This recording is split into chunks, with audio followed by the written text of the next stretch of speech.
let's go out to Jonesy and Hilferty. This first thing is about Carter Hart.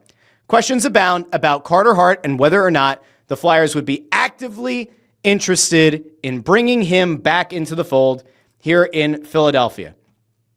Surprise, the answer may shock you. All right, let's go out to Jonesy and Hilferty talking about young Carter Hart and whether or not they're going to bring him back to the orange and black.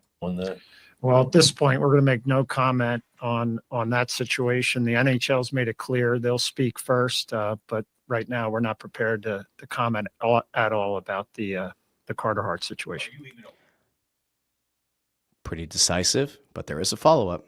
Allowed to talk to him right now or not? The NHL has told us they're running the show. So that's it. Like that, as far as the Carter Hart of it all at that press conference is concerned, that was it. This is in line with what we have seen since Hart initially requested personal leave back in 2024. The Flyers have essentially said all communication has to go through the NHL. That's it. Here's the beauty of things, though. That is not the case if you talk to these people behind the scenes. What I can tell you, if you're out there in Flyers land, is that there have been discussions about bringing Carter Hart back. And I know for a fact that there have been conversations had within the front office about the possibility of bringing Carter Hart back. Now, what does that mean? Every team's going to do due diligence. Should they bring back Carter Hart? Well, we've had that conversation many times on this show. Do I think it would represent a massive upgrade? No. Do I think he'd be better than Dan Vladar? Yeah. Do I think that eventually he could be better than Sam Ersson? Maybe. Do I think he'd be better than Sam Ersson after 18 to 24 months off? No, I don't. Do I think he's going to be eligible to join a training camp like this week? No, I don't. There was a rumor going around that the players might be meeting with the league at some point this week. Have not had that confirmed, but that potentially they could look to not appeal the quasi-ban that they have right now, but they might try to meet with the league this week to try to get approval or at least conditional approval to get with a team, to negotiate, to potentially join a team.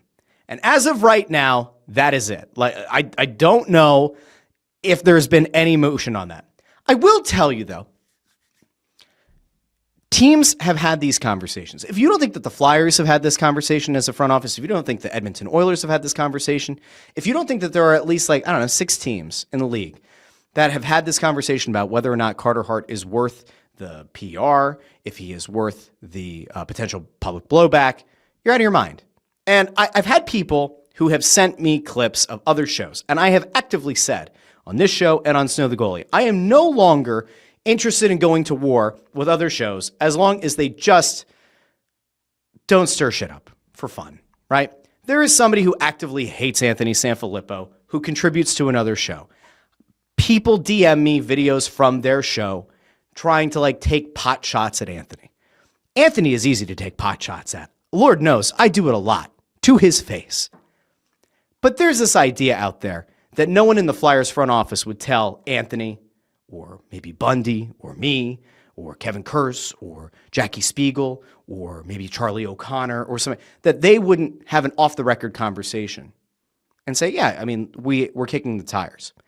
There's somebody out there who's like, oh, nobody from the front office would ever tell anything to a reporter. That's bullshit.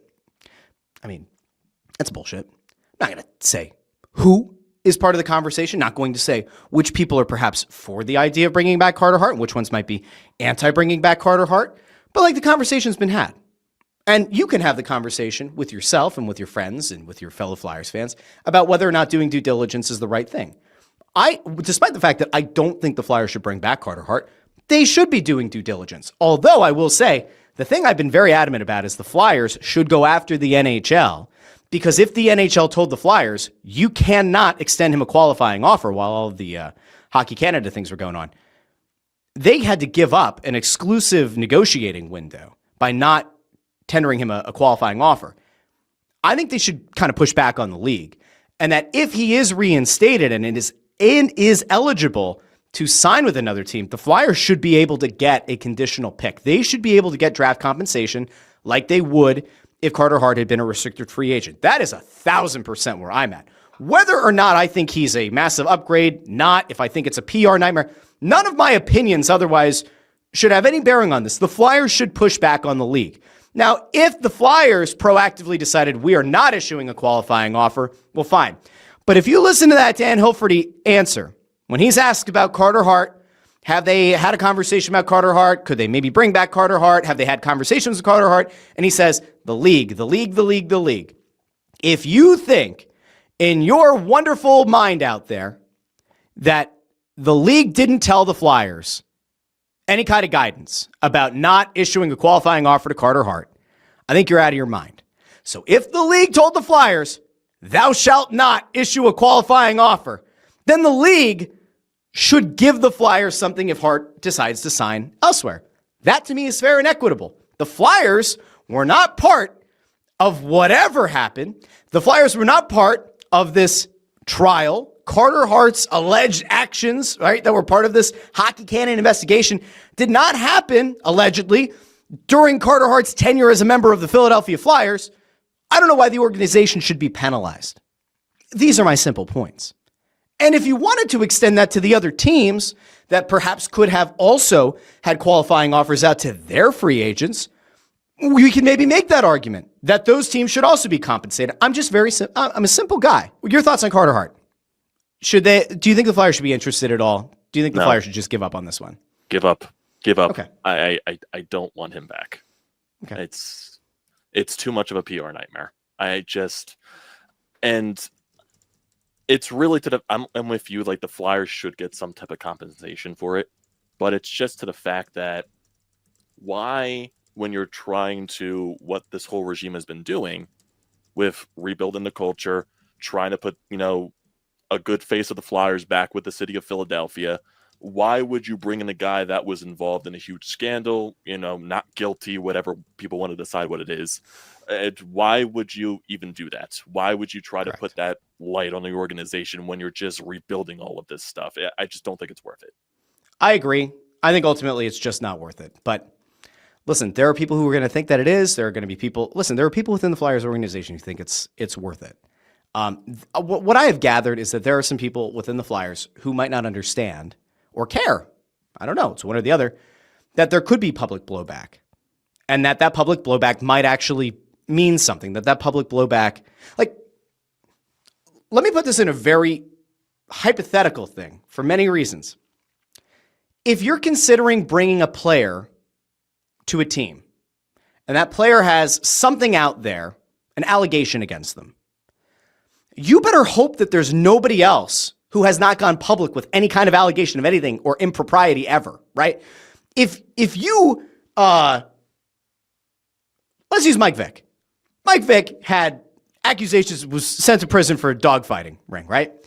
If there were, I don't know, other people who could say, well, Mike Vick actually ran a cockfighting ring, right? Like there were roosters just going head to head in my backyard.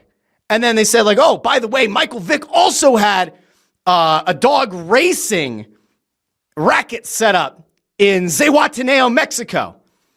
Well, you better hope those people don't come forward if you're the Eagles and you're thinking about signing Mike Vick. If there have been NBA players, right, that have the accusations against them about gambling, right? We know about the legal sports betting stuff that has kind of gone against some players. You better hope that there's no one else who can come out and say, well, actually, that wasn't the extent of it. There's actually more. And in the case of Carter Hart, you better hope that there's not like a scorned ex-girlfriend or somebody who could maybe come public with something. Like, because if it is, signing that player, you now have like a further PR nightmare. Again, could be fair, could be unfair. I don't get it. I don't see the upside here that it makes sense to bring him in. But, people will always say, he's a better option than Dan Vladar. They're not wrong.